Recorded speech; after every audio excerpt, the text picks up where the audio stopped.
Amahoro y'Imana akomeze kubana namwe mwese aho muherereye hose mu bice bitandukanye bigize isi yacu. Nk'uko ubibona twamaze kuba tugaruka mu mukino umaze kuba uhuza ikipe ya APR FC ndetse n'ikipe ya Al Hilal. Icyo ni igitego cya mbere cy'ikipe ya Al Hilal yari imaze kuba ibikamo ku munota wa 23. Ni igitego cyatsinzwe na Madik Keni aho yaje kuba afungura amazamu ku mupira w'umutekano.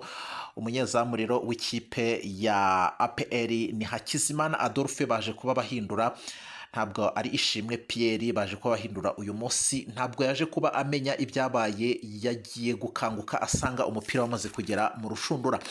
Ni nako rero byaje kuba binarangira mu gice cya mbere, baza kugaruka mu gice cya kabiri ku munota wa 81. Uyu Emmanuel Fromo ntabwo ashobora kwiburira, yaje kuba ashyiramo igitego cya kabiri cy'ikipe ya Al Hilal. Ni igitego cyaturutse ku mupira mwiza yari amaze kuba ahabwa na Girumugisha, uyu muhungu waturutse hano mu gihugu cy'i Burundi. Urabyibuka neza ko mu minsi yashize yagiye yigaragaza. Uyu muhungu sinzi impamvu atatsinze igitego kuri uyu munsi ngo atsindi ikipe ya APR FC igitego, ariko nuko nguko bije kuba birangira. Ni ibitego bibiri by'ikipe ya Al Hilal ku busa bwa APR. Mu mukino rero haba hagomba kubaho gutsinda, kunganya ndetse no gutsindwa. Ikipe ya APR FC rero kuri uyu munsi iratsinzwe, ibuze amanota 3. Bihise bituma iza ku mwanya wa kabiri n'amanota 37 ku rutonde rw'agateganyo rwa Rwanda Premier League 2025-2026. Ikipe ya Al Hilal ihisa ku mwanya wa mbere n'amanota rero 38, ikaba izigamye imikino 3 itarakina. Ni mu gihe ikipe ya Police FC iri ku mwanya wa gatatu n'amanota 38. Ni mu gihe kandi ikipe ya Al Merrek iza ku mwanya wa kane n'amanota 33, ikaba izigamye umukino umwe igomba kuzahuramo na Al Hilal. Ni umukino uzakurikira uyu nguyu Al Hilal imaze kuba itsindamo ikipe ya APR FC ibitego 2-0. Reka ngushimire nkubwire ngo warakoze cyane udahwema gukurikira ibiganiro bya Butterfly Media TV kugeza amakuru y'imikino. Reka ngushimire kandi udahwema gukurikira ibiganiro byacu byibanda kuri politike, tukagira gutya tugasimbukira no mu myidagaduro, naho tukareba iba bigenda biri kuhavugirwa hose tugacanga tukareba iba bigenda biri gucaracara muri isi yacu nzima. Warakoze cyane rero kubana natwe ndetse no gukora subscribe cyangwa se kwiyandikisha kugira ngo nujya ubona dushizeho ikiganiro ujye wihutira kuba mu ba mbere bajya kukireba, wumva ibyavugiwemo cyangwa se ibyabereye aho ngaho ku kibuga. Nk'uyu mukino wahuje ikipe ya Al Hilal ndetse n'ikipe ya APR FC, ni umukino w'ikirarane wo ku munsi wa 15, ariko turi muri Rwanda Premier League 2025-2026. Umunsi w'imikino umaze kuba ugera ku munsi wa 19. Ikipe rero ya Al Hilal ikaba imaze kwegukana intsinzi y'amanota 3, itsinze ibitego 2 ku busa bw'ikipe ya APR FC. Ikipe ya APR FC rero ikaba iherutse gutsindwa undi mukino kuko yanganyije na Bugesera hariya i Bugesera. Ngewe navuga ko yatsinzwe kubera ko yagombaga gukura amanota 3 hariya. Niyo yari kuza gutsindwa uyu mukino wayihuje n'ikipe ya Al Hilal, byibuze yari gukomeza kuguma ku mwanya wa mbere, ariko icyo gihe yaranganyije ibitego 2-2. Hanyuma rero bituma kuri uyu munsi ibuze amanota 3, ikipe ya Al Hilal iza ku mwanya wa mbere. Andi makuru ariho ari kuvugwa nuko Ishimwe Pierre, umuzamu wa mbere w'ikipe ya APR, nyuma yo kwitwara neza kuri umukino bahuje n'ikipe ya Bugesera bakanganya ibitego 2-2, ubu ngubu yamaze kuba yoherezwa mu Ntare FC, niho agiye kujya akorera imyitozo. Cyane n'uyu munsi yamaze kuba akora imyitozo, n'amashusho ari gukomeza gucaracara ku mbuga nkoranyambaga ariko umuvugaho avuga ko ngo asoje imyitozo mu Ntare FC. Wamaze kubyumva rero ko bamaze kuba bahindura rero mu izamu, bahita bazanamo uyu nguyu Hakizimana Adolphe. Reka nkubwire ngo rero komeza ubane nanjye, hanyuma duhite twinjiranamo neza tureba uko umukino wagenze, turatangirira na 11 babanjemo ku mpande zombi. Warakoze cyane rero. Uyu munsi turi ku itariki ya 9 Gashantare 2026. Uyu munsi ni umunsi wahuje ikipe ya Al Hilal yo muri Sudani uyu munsi ikipe ya Al Hilal ikaba imaze kuba itsinda ikipe ya PRFC. Uyu mukino waje kuba uhuza aya makipe yombi wabereye kuri Kigali Pele Stadium, ukaba wasifuwe n'umusifuzi mpuzamahanga yitwa Ishimwe Claude cyangwa se aka Cucuri. Uyu nguyu akaba yari amaze igihe kingana n'iminsi 95 ngira ngo irimo adasifura biturutse ku makosa yigeze kuba akora mu mukino wahuzaga ikipe ntari kwibuka neza n'amakipe ntari kwibuka neza, akaba yaraje kuba ahagarikwa rero muri ayo makosa yakoze. Uyu munsi rero akaba yahawe gusifura uyu mukino wagombaga guhuza iyi kipe ya APRFC ndetse n'ikipe ya Al Hilal. Ni umukino waje kuba urumbukamo amakarita y'umuhondo, kuko n'abantu bari batangiye kuba bibaza bavuga bati ese uyu mukino uraza kuba urangira amahoro, ko amakarita y'umuhondo akomeje kwiyongera umusubirizo. Nk'ubwo ngubwo ku munota wa 19 William Togimeri yari yamaze kurya ikarita y'umuhondo, aho ngo yaje kuba akinira nabi uyu nguyu Kuribari w'ikipe ya Al Hilal. Byaje no kuba binakomeza uyu witwa Dayene nawe yaje kuba ahabwa ikarita y'umuhondo. Ni ku magambo mabi cyangwa se ku magambo twavuga yaramaze kuba abwira uyu musifuzi Cucuri, n'abandi bagiye bahabwa amakarita y'umuhondo tujye kuba tugarukaho muri uyu mukino.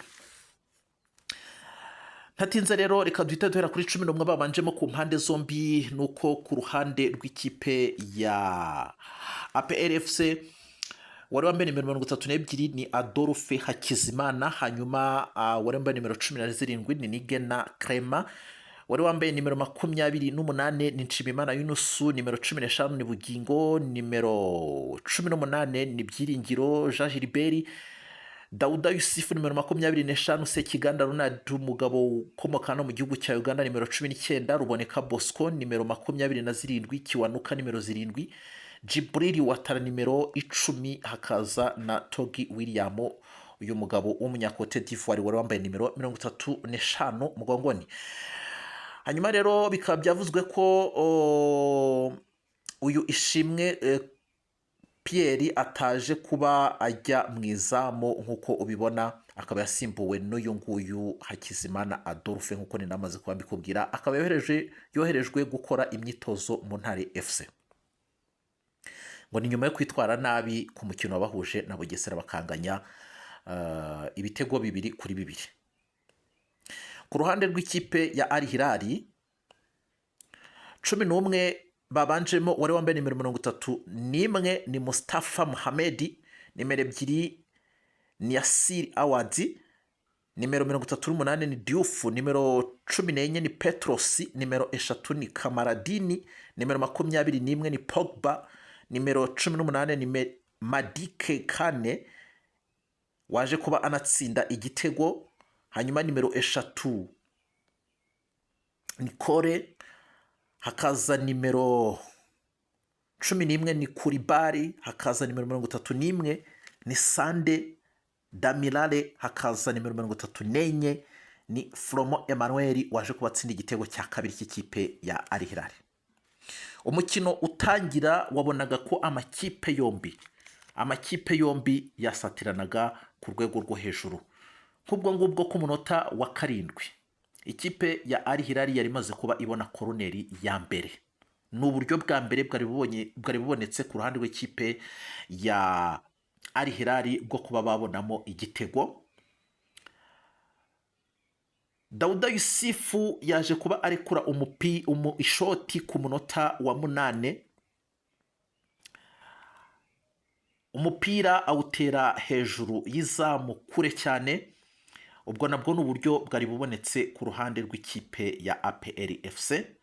Bigaragara ko aya makipe yatangiye asa nkaho ari gusatirana, bava mu izamu rya Al Hilal bimukira mu izamu rya APR. Ubona ko buri kipe irimo irashaka kwinjiza indi igitego hakiri kare. Ikipe ya PRFC yakomeje kugenda isatira cyane, kuko ku munota wa 9 baje kuba bahusha n'ubundi igitego cyari cyabazwe ni ku ishoti rirerire ryaje kuba riterwa n'uyu nguyu Djibril Watara. Icyo nacyo cyari igitego cye cyabazwa ku ruhande rw'ikipe ya PRFC ariko ntabwo cyaje kuba kiba cyo. Ku munota wa 9 rero nyuma yaho gatoya bishyira umunota wa 10 ikipe ya Al Hilal yakomeje kotsa igitutu ikipe ya PRFC iza kubona koroneri yindi ya kabiri. Wumva ukuntu ibintu byari umuriro, ukuntu ibintu byari fire. Iyo koroneri nabwo baje kuba bayitera rero ntiyagira ikivamo. Urumva ko impande zombi zagiye zisatirana, ibi ni bikwereka ko impande zombi ziri gusatirana ku rwego rwo hejuru. Buri kipe ishaka kwinjiza igitego hakiri kare mu ikipe yindi, ariko amakipe yombi yakomeje kugigira. Hanyuma rero ku uyu Djibril Watara ku munota wa 14 n'ubundi yaje kuba atera ishoti, ni ishoti ryagombaga kuvamo igitego nk'uko ubibona aho ngaho. Uyu mugabo rero umupira yaje kuba awutera hejuru y'izamu. Icyo nacyo ni igitego cye kimaze kuba kibarwa ku ruhande rw'ikipe ya PRFC, ariko siko byaje kuba bigenda. Umupira yawuteye hejuru y'izamu, hanyuma ikipe ya PRFC iza kubura igitego muri ubwo buryo. Ku munota rero wa 15 Ruboneka Bosco nawe n'ubundi yahushije igitego, umupira nawe awutera hejuru y'izamu. Wumva ukuntu aba basore b'ikipe ya PRFC bari barimo gusatira ikipe ya Al Hilal. Ibitego byose cyangwa se imipira yose bagiye batera bagerageza byibuze gutera mu izamu ry'ikipe ya Al Hilal.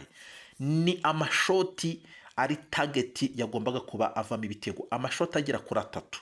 Bivuze ngo mu minota nk'15 y'igice cya mbere hagombaga kuba byibuze muri ayo mashoti agera kuri 3 habonetsemo byibuze nk'ibitego 2 cyangwa se kimwe cy'ikipe ya PRFC, ariko ntabwo ariko bije kuba bigenda. Ku munota rero wa 23 ikipe ya Al Hilal kubera gusatira kwayo cyane ikipe ya APRFC, ikipe y'ingabo z'igihugu yaje kuba ishiramo igitego. Ni igitego cyatsinzwe na Madike Ken Elja, aho yaje kuba afungura amazamu ku mupira w'umuterekano, yaje kuba atera mu izamu ry'ikipe yari kufra umupira yaje kuba atera mu izamu ry'ikipe ya APRFC. Hanyuma uyu munyezamu w'ikipe ya APRFC Hakizimana Dorfe ntabwo yaje kuba amenya ibyabaye, yaje kubona inshundura zirimo ziranyeganyega. Ni nuko nguko byaje kuba binarangira rero.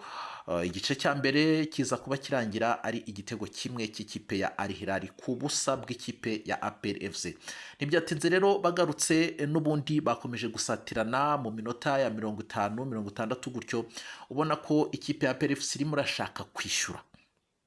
Ikipe ya APR irimo irashaka kwishyura, ariko ntabwo byaje kuba bikundira kuko byageze ku munota 81 ikipe ya Al Hilal ikomeza kuba yoka igitutu ikipe ya PRFC, ikipe y'ingabo z'igihugu iza kuba ishiramo igitego cya kabiri. Ni igitego cyatsinzwe na Emmanuel Fromo, nkuko nabikubwiye ntagashobora kwiburira. Ku munota 81 rero igitego kiba kirinje cy'ikipe ya Al Hilal. Biba ibitego bibiri bya Al Hilal ku busa bw'ikipe ya PRFC. Ni ku mupira mwiza yahawe na Girumugisha, uyu muhungu ukomoka mu gihugu cy'u Burundi. Uyu muhungu Imana yahaye impano, hanyuma bikaza guhuza nuko umubyeyi we yamwise izina ryiza Girumugisha, koko ni Girumugisha. Igitego rero yaje kuba umupira mwiza yaje kuba atanga rero awuha Emmanuel From mugenzi we, niwo wabyaye iki gitego cy'ikipe ya Al Hilal, igitego cya kabiri. Ni igitego cyiza cyane kuko cyaturutse kuri passe, wabonaga ko ari passe nziza. Aba bakinyi babanje guherezanya umupira hariya mu kibuga mu rubuga rw'amahina. Hanyuma rero uyu mukino waje kuba witabirwa na chairman wa Rwanda Premier League yitwa Mudaheranwa Yusufu. Ku mashusho hagiye hagaragara na perezida wa Gasogi United ni Nkuriza Charles, cyangwa se perezida wa Gasogi ni Kenisi, nawe yari yitabiriye umukino n'abandi bayobozi, harimo na chairman w'ikipe ya APRFC namubonaga ni Brigadier General Rusanganwa, nawe namubonaga n'abandi bayobozi bagiye batandukanye nabo bitabiriye uyu mukino, baje kwihera ijisho uyu mukino wahuje ikipe ya APRFC ndetse n'ikipe ya Al Hilal. Hanyuma rero abafana byagiye bigaragara ko abafana b'ikipe ya Rayon Sport bari baje gushigikira ikipe ya Al Hilal ku rwego rwo hejuru, kuko bari buzuye hariya muri stade kuri Kigali Pele Stadium, bari buzuye ngo ari benshi cyane. hanyuma rero ikipe ya Al Hilal yashiramo igitego ukabona bariyamiriye cyangwa se ukabona barishimye cyane. Ibi ngibi rero ni ibigaragaza urukundo ikipe abafana b'ikipe ya Rayon Sport bakunda ikipe ya Al Hilal. Hanyuma no ku ruhande ariko rw'ikipe ya APR FC abafana bari benshi bari baje kuba bihera ijisho uyu mukino wahuje ikipe yabo ndetse n'ikipe ya hano muri Sudani Al Hilal.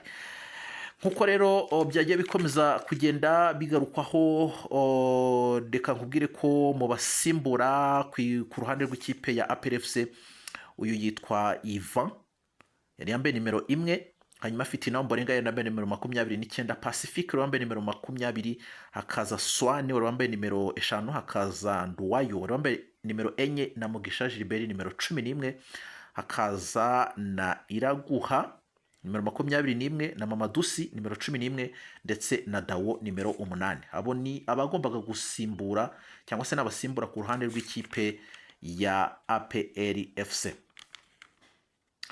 Ikindi nakubwiye ko umuzamu wa mbere w'ikipe ya APR FC ni Ishimwe Pierre cyangwa se Ishimwe Petero yaje kuba yoherezwa gukora imyitozo mu Ntare FC nyuma yo kwitwara nabi mu mukino wabahuje n'ikipe ya Bugesera bagatsindwa ibitego 2-2 n'umukino uheruka urabyibuka hariya i Bugesera. Ikindi nakubwira ko umuzamu w'ikipe ya Rayon Sport yitwa Pavel Nzira, uyu muhungu w'imyaka 31 ukomoka no mu gihugu cya Congo Brazzaville. Urabyibuka ko ku itariki ya 31 z'ukwezi kwa mbere umwaka wa 2026 isoko ry'igura n'igurisha rifunga, ikipe ya Rayon Sport yaje kuba itangaza ko yamaze kubitandukana n'uyu nguyu Pavel Nzira umunyezamu wabo. Nawe akaba yarashinjwaga amakosa menshi ku mukino wahuje ikipe ya Rayon Sport ndetse n'ikipe ya Singida Black Star.